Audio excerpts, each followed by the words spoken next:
It only says to ask him about the Batman movie in the notes. Seeing the new Batman movie. I didn't want to judge, so that's what I wanted to get across. Oh, you don't want to talk about this, you're not judging. People want you to talk about this, but I don't want to. Do you? They do, yes. In 1966, Adam West signed a deal that seemed like a dream come true. He became well-known overnight thanks to Batman. $3.5 billion worth of goods were sold at the show. Dress-up clothes, lunch boxes, and action toys flew off shelves all over the world. West was given 5% of all the money made from selling goods. He checked his bank account, though, and there was nothing there. They stole everything because of one easy word in his contract. That word opened up a terrible gap that changed Hollywood for good. It was legal for them to do what they did to West, but it was also illegal. William West Anderson was his birth name. He was born on September 19, 1928. Otto, his father, worked long hours in Walla Walla, Washington, taking care of apple farms. Audrey, his mother, sang opera and played the piano, and she always wanted to be in Hollywood. She used to want the attention, but she gave it up to raise her kids. She was dramatic, artistic, and hard to guess when she was at home. Adam would later say that she was smart and talented, but she was also troubled and stuck in cycles of sadness and alcoholism. Still, she gave him something even though everything was a mess. A strong desire to do well and be seen. His steady and quiet father gave him direction. But it was his mother's strange mix of sadness and drive that stuck with him the most. He got a copy of Detective Comics one day in 1938, when he was only 10 years old. You were 27 at the time. A dark man in a cape jumped across buildings on the cover. It was Batman's first show. He was drawn in by the darkness, the reasoning, and the safety of it all. He saw for the first time that heroes didn't have to be loud or unbeatable. They might be smart. They might have ghosts. He read those comics over and over, played out scenes in the backyard, imitated voices, and put himself in the pictures. It was more than just fun. It was a plan for getting away. When he was 15, his parents' marriage ended. Leaving his mother and younger brother behind, he moved to Seattle. His mother married Dr. Paul Flothow, a neurosurgeon, again, and the two of them moved into a huge stone house. Threw parties again, bringing singers and artists to the house as if she were trying to finish the life she never had time to finish. West, who was a teenager at the time, was taking it all in. Seattle was noisier, faster, and stranger than the quiet farms where he grew up. For him, theaters and radio stations were like new schools. He started to change because of the city's spirit. He was sometimes crazy. He went to Walla Walla High School at first but was kicked out. Then he got into more trouble at Seattle's Lakeside School, a fancy prep school. The two of them stole a school bus one night and drove it all the way to Tacoma to party with girls and drink champagne. He talked his way back into school when they were about to kick him out again. He was allowed to stay, but he had to live with a strict maths master. He did well even with all the trouble. There are sports, school shows, and student government. People knew him for his deep, smooth voice. He liked the way people called him Tex Anderson, which sounds like a cowboy. It was at Lakeside that he learned how to keep people in their seats. He went back to Walla Walla after college and started at Whitman College. He became a member of Beta Theta Pi and studied writing and psychology. He joined the speech team because he liked acting and persuasion. He got married to a classmate named Billy Lou Yeager during his senior year in 1950. She was only 17 years old. In the summer, he worked in canneries and farms to make money for food. He got a job as a radio host after college and saved money to go to Stanford. But he didn't sign up, instead, he wandered. He said he was going to UC Santa Barbara to study one summer, but he really just spent the whole time tanning. He was after something but didn't know what it was yet. This was the start of the Korean War in 1951. He was sent to war, but he never saw the front lines. He spoke instead. He was put at the American Forces Network by the Army, where he worked as a radio host. Worked for 2 years from bases in California and New Jersey to broadcast news, weather, and shows that lifted mood. It wasn't just service. It was where he trained. He learned how to hold people's attention, write plays, and speak in public. He wasn't aware of it yet, but the long hours he worked at AFN were laying the groundwork for his future job. In 1953, when he got out of jail, he went back home and got a job as a milkman. The work wasn't worth it. Even though it was early in the morning and his arms hurt, he never stopped working hard. He would bring milk at night and then rush to radio stations to try out for jobs. His voice helped him get small roles and a few ads in his area. He didn't give up because he was sure something would break. To his friends, he said, "I'll do anything, even drive a milk truck and dream." In 1954, he was ready to take a bigger step. He went to Hawaii with Billy and their 2 kids. There, he got a job as a helper on the Kini Popo Show, a weird kids show with a chimp named Peaches. West made up sketches on the spot, jokes on the spot, and talked to kids through the computer. The show was small, but it made people laugh. By 1956, he was the host and made $50 for each show. That money didn't go very far, and Spotlight was getting close to him. His confidence grew, and the people on the island loved his timing, voice, and charm that could change at any time. After getting some attention, he changed his name in 1957. Adam West took the name William West Anderson. He needed something rhythmic that would stick in his mind. He wanted the new name to fit with the picture he wanted to show. Classic, rough, and a little strange. In the same year, his marriage began to fall apart. It got old making trips back and forth from Hawaii to Los Angeles. He tried out for flying jobs. Those were where he slept. He wrote notes. He called people. It was very hard. He told himself it was worth it. Each turn down felt like a test. The first part he played in Hollywood was in 1959. It was not big. In The Young Philadelphians, which starred Paul Newman, he played a courtroom observer. He got $200 for 2 days of work, but he used that money to get parts on Bonanza and other westerns. It was fun for him to play slick players and criminals. He played Doc Holliday in 3 shows from 1959 to 1961. The Lawman, Sugarfoot, and Colt 45. People did notice these weren't big parts. He knew how to say things in a way that made them stick. He was making something. He finally got his first major role in a movie in 1962. It was very hot in Utah when the Western movie Geronimo was filmed. West was Captain Starbuck, and Chuck Connors was his partner. For the part, he got $5,000.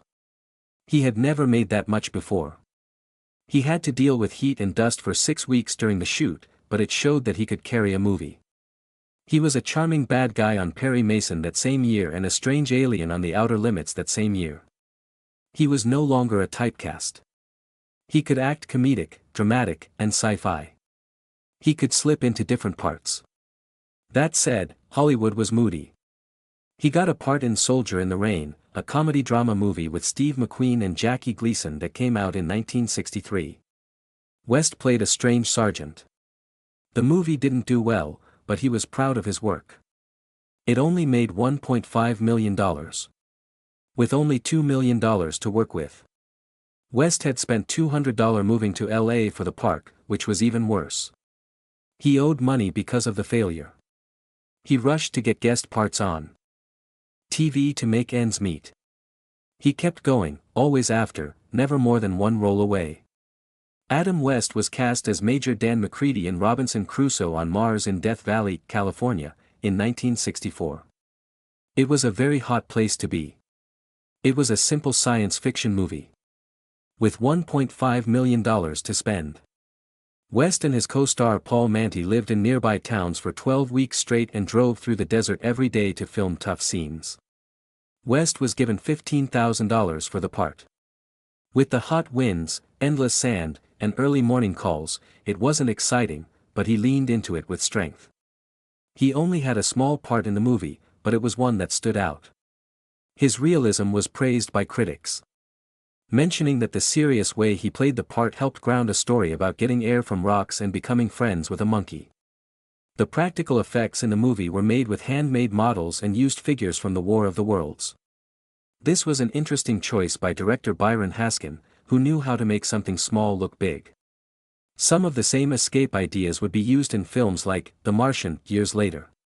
In 1965, just 1 year later, West came back to films in a very different way. The Outlaws Will Be There. Put him in charge of the last movie the Three Stooges made. It only cost $500,000 to make, but it made $2 million at the box office. West was Kenneth Cabot, a sheriff who didn't know what was going on and got caught up in all the funny chaos. A lot of his act was made up on the spot. He got pies in the face and raced horses across dusty sets. But he saw something strange going on behind the scenes. The Stooges were known for being crazy, but when the cameras weren't running, they were surprisingly serious. Moe joked about serving buffalo meat at a cookout he had one time. That was the type of set. The meta, self-aware style of the movie went well with West's energy. In later years, fans would say that this was one of his cutest parts. West got a call in 1965 that could have changed everything. After Sean Connery quit, he was asked to try out for the role of James Bond. West went to London, read some lines from Thunderball, and came back with nothing. The dress would be worn by George Lazenby in the end. West later said that the event was embarrassing. It hurt his pride and changed the course of his career. He stopped trying to be a typical action star and focused on playing different roles. It wasn't always painful to lose Bond. It was briefly thought of him again for Diamonds Are Forever in the 1970s, but he turned it down because he thought James Bond should be British. Something important became clear at that moment. West knew what kind of person he was.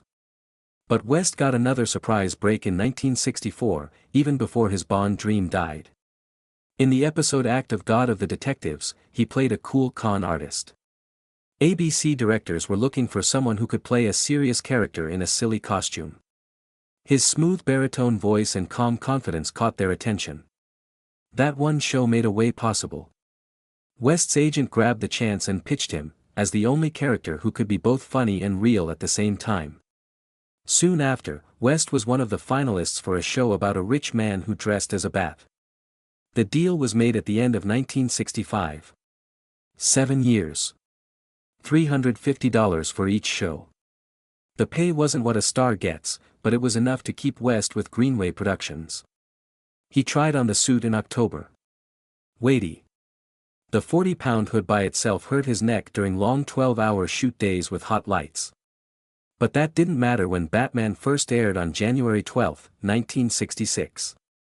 20 million people watched the first show, called Hi Diddle Riddle.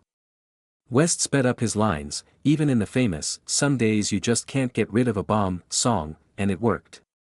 The thing the managers didn't believe in, which was his comedic timing, turned out to be his best quality. It was the 5th most watched show in America by the middle of 1966. West used to get $2,000 for each show or $4,000 for each two-parter.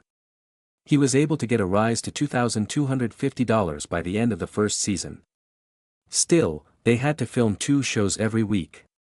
His health started to get worse as he wore the constricting suit under heat lamps and didn't get much rest. Because the cowl made it hard for him to move his neck, every action scene was a fight against pain. In the end, his pay was the same as that of Batgirl, Yvonne Craig. But Burt Ward, the person who played Robin, wasn't lucky. It only cost him $350 an episode to begin with and $450 by the end, even though he was in almost every scene. Even worse, he didn't make any money from merchandise, even though Batman toys were worth about $3.5 billion by 1970. Ward once said, "The hairdresser made more money than I did." The style of the show was loud and bright, with lots of bam and pow effects. That West pushed to make fun of comic books. After that, there were votes for the bold set design. In 1967, there was a writer's strike, which sped up shows and made West and Ward often have to make up their own lines. People really liked lines like, "Holy Sardine Batman." West didn't just fight for his own pay behind the scenes. During the strike, he shot a PSA with Yvonne Craig to demand that women in Hollywood get paid the same as men. The stunt wasn't planned, it was a real stand. And it shocked people who thought West was just another character in a costume. In July 1966, West made his big screen debut in Batman.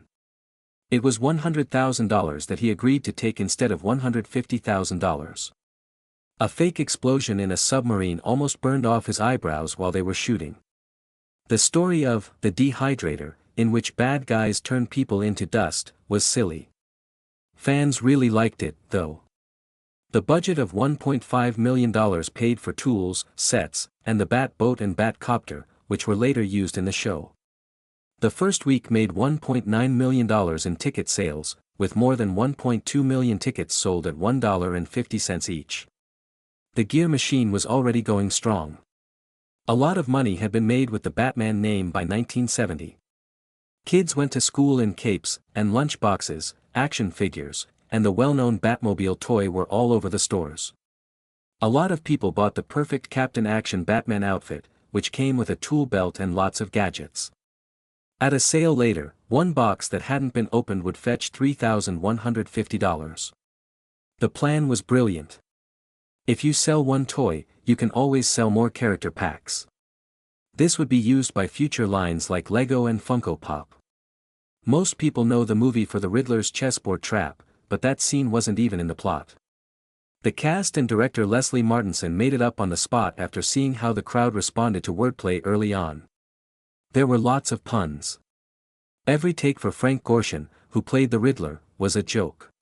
It turned out to be very Batman. Wild, colorful, and smart. It wasn't just fun, it changed the way superhero stories could be told by making it easy to mix funny and scary parts. After that there was the New York launch. July 1966 in Times Square. Over 15,000 people rushed the theater. The police couldn't stop them. West had to sneak in from behind. He wasn't at the party. He missed the moment, but not the red carpet. Newspapers said it was the most crazy fan excitement since Beatlemania. Adam West knew what Batman had turned into that night. It wasn't just a TV show, it was a culture boom, and he was in the middle of it all. When Adam West signed his first book for the Batman TV show in 1966, the promise seemed clear. He and Burt Ward were promised 5% of the royalties from merchandise that used their likenesses. After all, it seemed like a fair payment for being the faces of a worldwide phenomenon.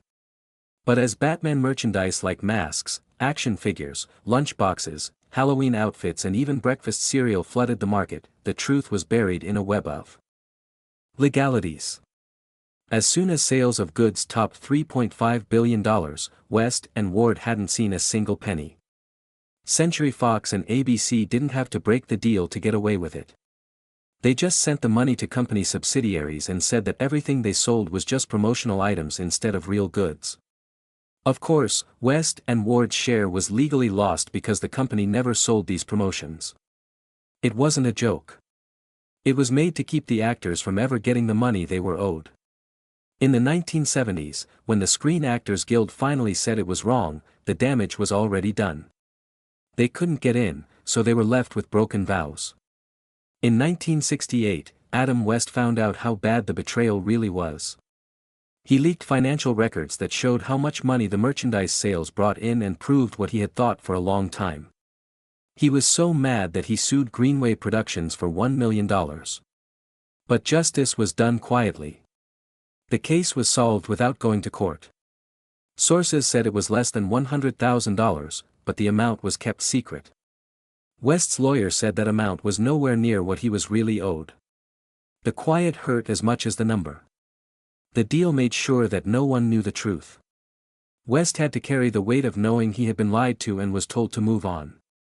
Then there was the blow that made the wound worse. In 1989, Burt Ward told everyone about it during a return show for The Late Show. He said on the radio that after 1970, neither of them had gotten residuals or merchandise royalties. It was easy to find the repeats. TV networks were making a lot of money. But what about West and Ward? Each of them got a check every year for only $5,000. People in the crowd laughed in a strange way, but West didn't smile. He fell into a deep sadness that didn't show any signs for years. Stopped going to events related to Batman. He moved away from the persona that had made him famous in the first place. It wasn't just about money, it was also about losing your honor and being thrown away. It wasn't a rare case that the whole let everything happen. Studios all over Hollywood used promotional tie-ins as a reason not to pay actors royalties. By labeling toys, shirts, and games as marketing items instead of retail items, they got out of whole parts of standard contracts. It wasn't just smart accounting, it was also intentional, planned abuse. It also meant years of work for actors like West and Ward without pay while execs got bonuses. It was too late for many when the Screen Actors Guild said it wasn't okay. For the next group of stars, the decision was a bitter lesson in how not to behave. In 1969, an audit of the studio showed something even worse. Adam West was the star of one of the most popular TV shows, but by the third season, he was only making $2,250 per episode.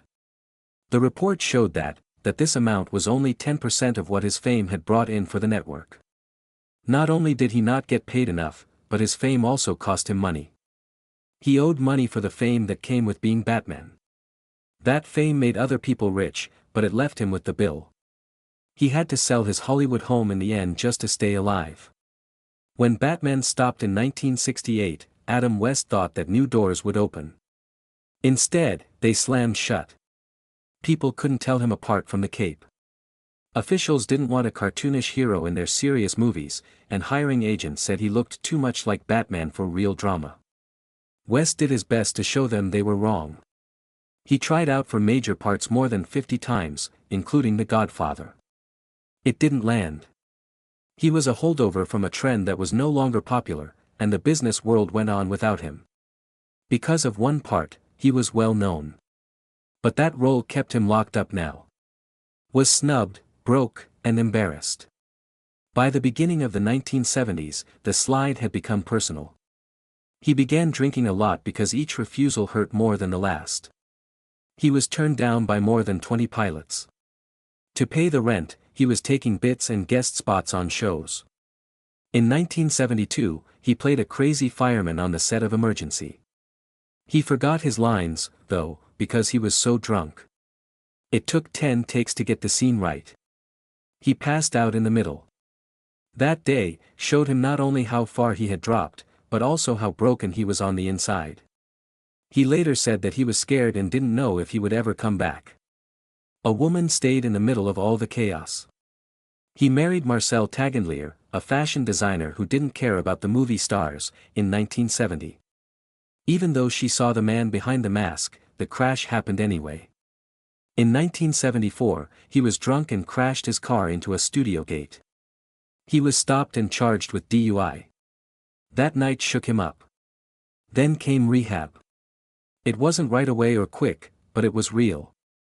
Together with Marcel's help, he slowly put himself back together, one piece at a time. The business still made fun of him even after he got better.